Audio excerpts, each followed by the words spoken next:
హైదరాబాద్ చాదర్ ఘాట్ వంతెనపై ఆటోలో మహిళ పట్ల అసభ్యంగా ప్రవర్తించిన ఘటనలో జువైనల్ జస్టిస్ బోర్డు కీలక తీర్పు వెలువరించింది.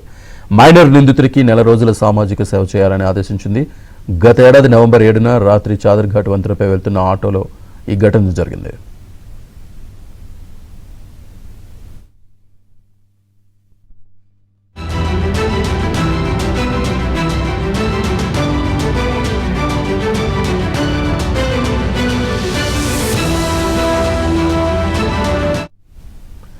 మీడియాలో వైరల్ కావడంతో అప్పట్లో తెలంగాణ వ్యాప్తంగా తీవ్ర చర్చకు దారితీసింది.